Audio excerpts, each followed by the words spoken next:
Good morning my dear students. कैसे हो आप लोग? अच्छे हो ना? हाँ, मुझे पता है आप लोग बहुत अच्छे होंगे। तो चलिए आज के दिन की शुरुआत करते हैं। हम लोग देख रहे हैं हमारा सेकंड चैप्टर कवि का चुनाव। तो अब तक हम लोगों ने क्या देखा?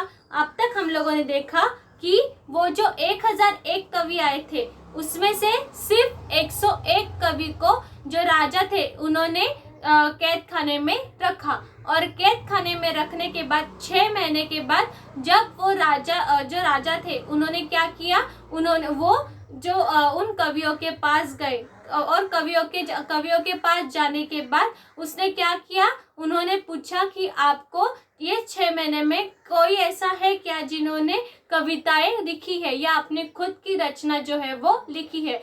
तो उसमें 1001 जो कवि थे उसमें से सिर्फ 101 कवि ऐसे थे जिन्होंने इस 6 महीने की कारागृह में जो सजा काट रहे थे फिर भी उन्होंने अपनी जो रचनाएं हैं वो लिखी।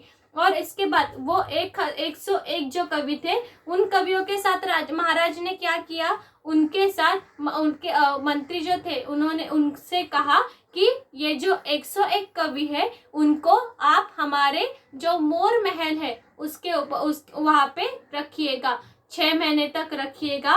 और इन कवि को कोई भी किसी भी चीजों की कमी नहीं होनी चाहिए।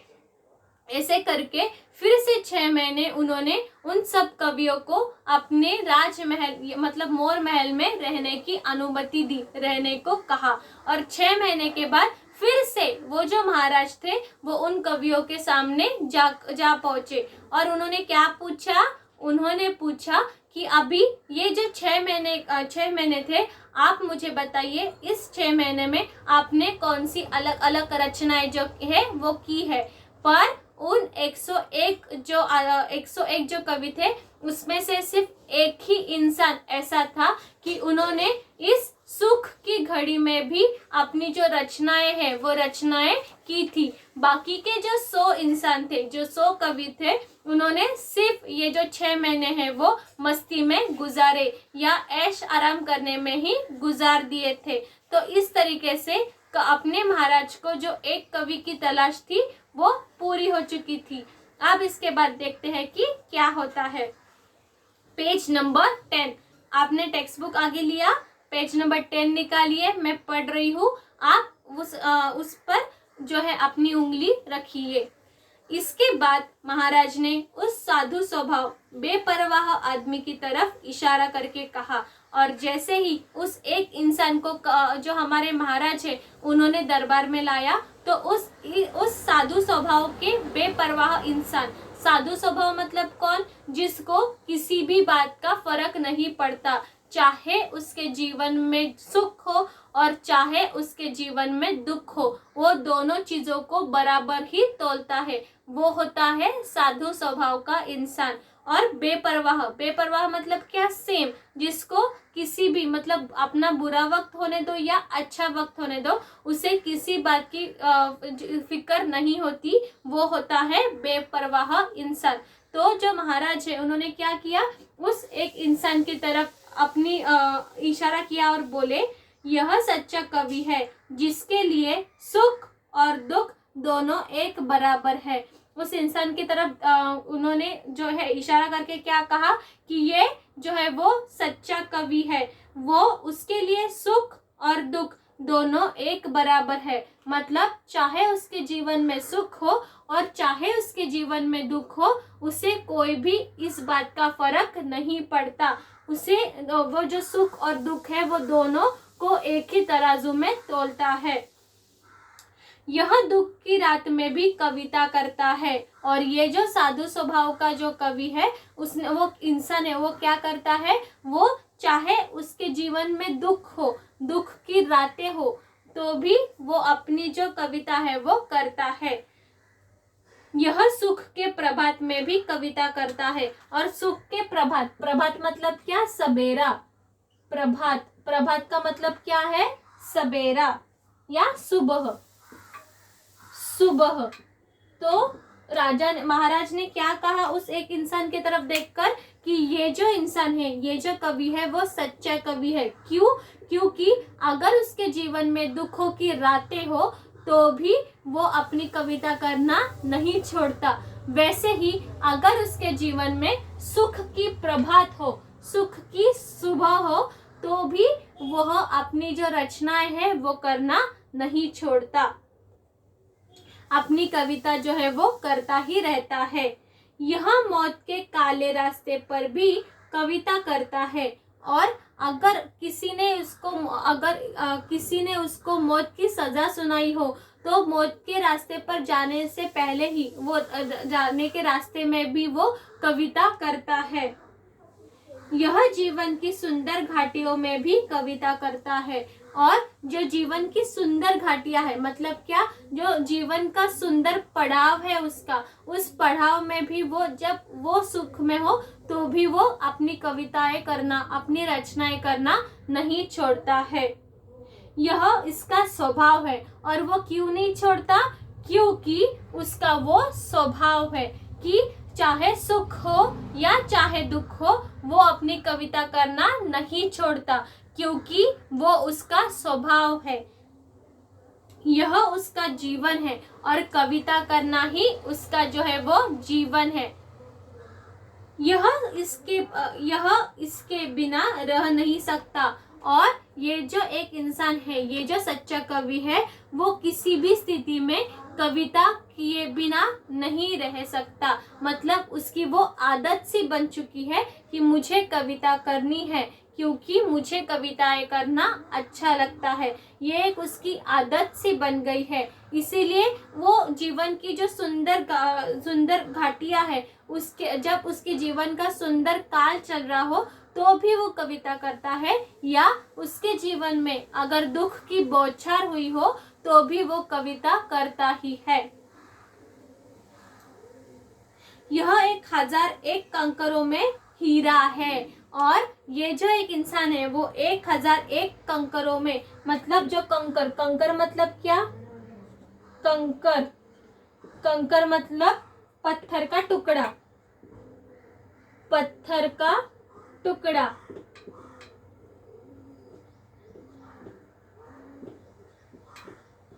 ये जो एक इंसान है वो क्या है? वो 1000 कंकरों में हीरा है। वो जो 1000, ये जो एक इंसान है वो 1000 जो कंकड़ होते हैं, मतलब पत्थर का टुकड़े होते हैं, उसमें ये एक इंसान जो है वो हीरा है। हीरा मतलब चमकने वाला हीरा। हमने इसे आज से अपना दरबारी कवि नियत किया है। और आज से मतलब मैं महाराज ये अनाउंसमेंट करता हूँ, ये आप लोगों को बताता हूँ कि आज से मैंने इस एक इंसान को अपने दरबार में कवि के लिए कवि एज अ कवि कर नियुक्त किया है या नियत किया है। हम इसे मुंह मांगी तनख्वाह देंगे। और हमने इससे जो है वो कवि हमारे दरबार के कवि के लिए नियुक्त किया है या नियत किया है। इसीलिए वो जो भी रकम मांगेगा, वो जो भी हम लोगों को तनख्वाह मांगेगा, वो तनख्वाह देने को हम लोग तैयार है। तनख्वाह मतलब क्या? वेतन।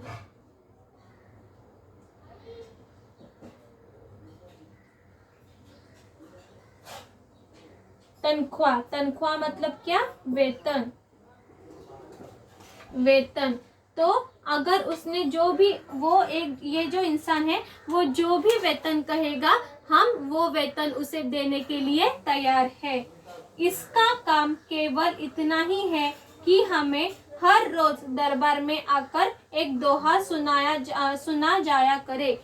और सिर्फ ये जो दरबार का कवि है, इसका एक ही काम रोज रहेगा कि वो रोज आकर दरबार में हमें एक दोहा जो है वो सुनाएगा। दोहा मतलब क्या? 4 चरणों वाला प्रसिद्ध छंद दोहा। दोहा मतलब क्या? 4 चरणों वाला प्रसिद्ध छंद, प्रसिद्ध छंद। और ये जो व्यक्ति है जिसे हम लोगों ने दरबार का कवि नियुक्त किया है, उसका सिर्फ एक ही काम रहेगा कि वो रोज दरबार में आकर हम लोगों को एक दोहा सुनाए। दोहा मतलब क्या? 4 चरणों वाला प्रसिद्ध छंद जो है वो सुनाए। बस इसका ये इतना ही काम रहेगा। कवि ने दरबार में जाकर महाराज को एक दिन दोहा सुनाया, और वो जो व्यक्ति है, वो जो इंसान है, उस व्यक्ति ने दरबार में जाकर एक दिन जो महाराज थे उनको दोहा सुनाया। दूसरे दिन दोहा सुनाया, तीसरे दिन दोहा सुनाया। ऐसे करते करते उसने पहले दिन दोहा सुनाया, दूसरे दिन दोहा सुनाया, तीसरे भी दिन उसने कंटिन्यूस प्रोसेस में उसने 3 दिन तक लगातार उन महाराज के दरबार में जाकर दोहा सुनाया। चौथे दिन कवि ने लिख भेजा कि मुझसे इस तरह की कविता नहीं हो सकती। और वो जो एक इंसान है वो कंटिन्यूसली 3 दिन उसने जो महाराज थे उनके सामने जो दोहा है वो प्रस्तुत किया। पर जैसे चौथा दिन आया, उस चौथे दिन में क्या हुआ, वो जो कवि है उसने लिख कर भेजा दरबार में कि मुझसे इस तरह की कविता नहीं हो सकती, मुझसे इस तरह की जो दोहे जैसी जो कविताएं है वो मुझसे नहीं हो सकती। मैं उद्गारों का कवि हूँ, किसी की मर्जी का गुलाम नहीं। और उसने क्या लिख कर भेजा? मैं उद्गारों का कवि हूँ, किसी की मर्जी का गुलाम नहीं। मैं खुद का ही, मतलब जैसे मुझे खुद के लिए मैं सिर्फ खुद के लिए कविता करता हूँ, या सिर्फ ऐसी जब मुझे खुद को कुछ ने क्या कहा?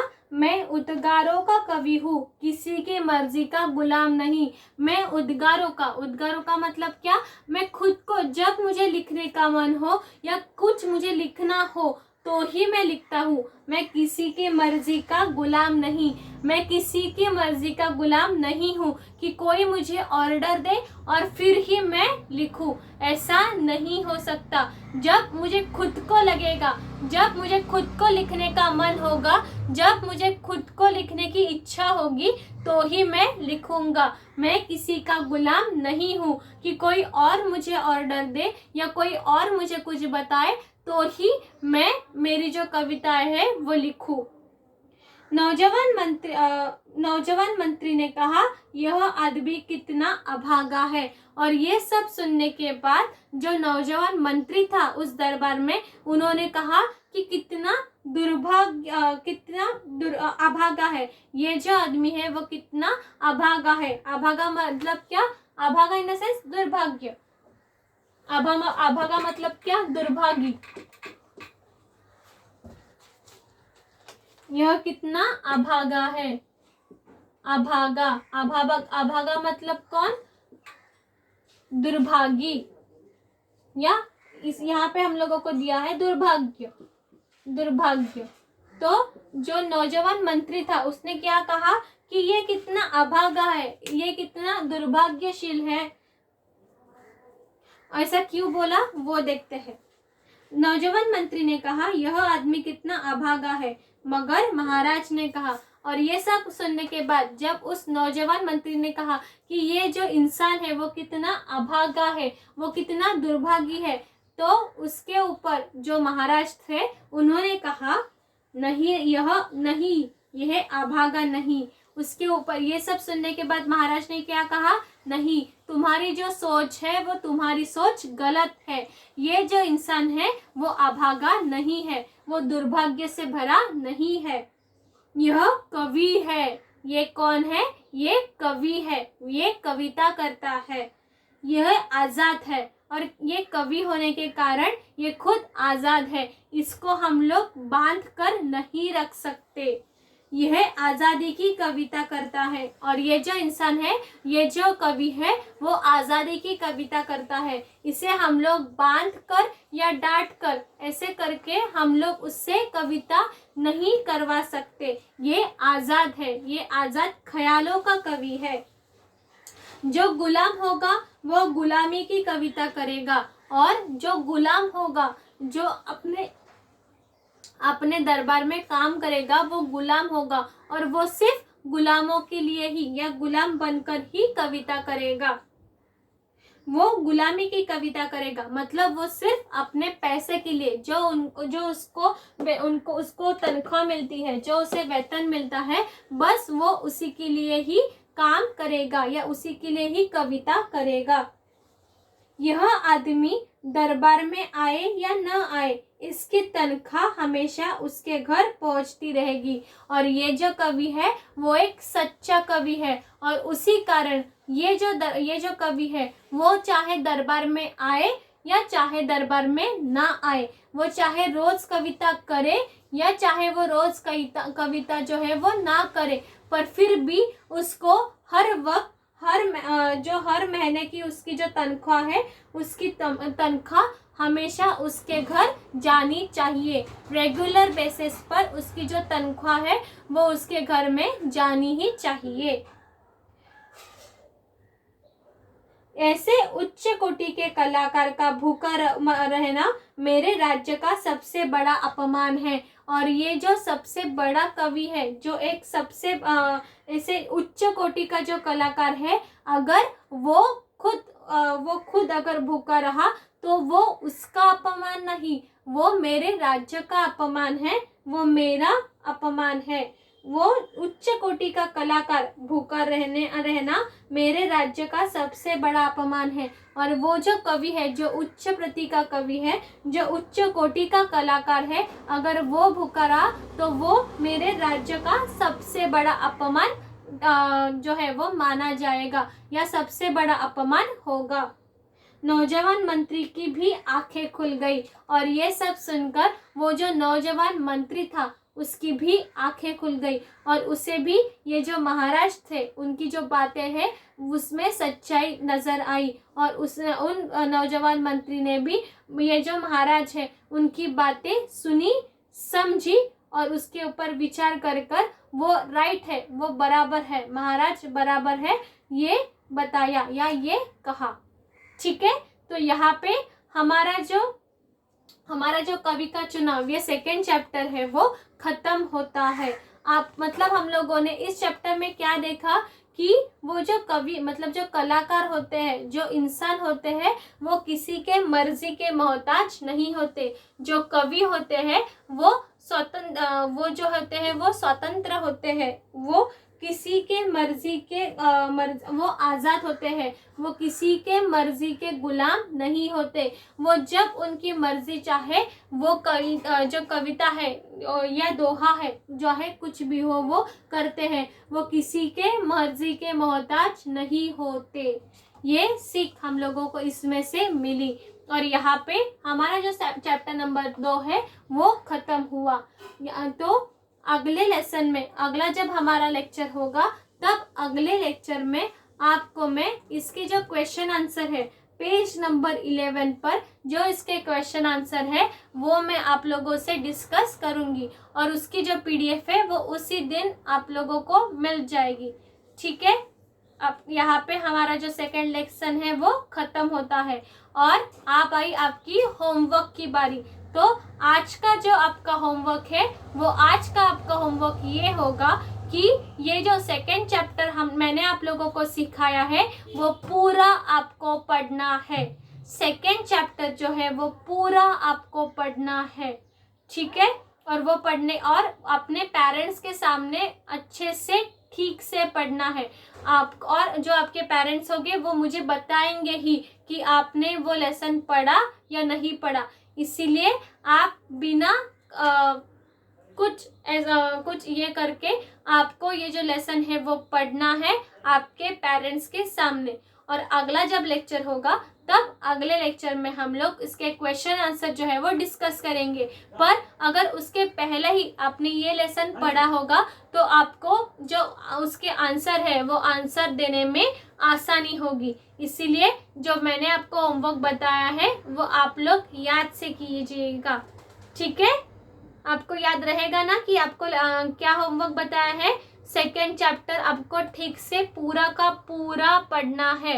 उसके जो 3 पार्ट है वो पूरे के पूरे पढ़ने हैं आपके पेरेंट्स के सामने, ठीक है। चलो फिर बाय।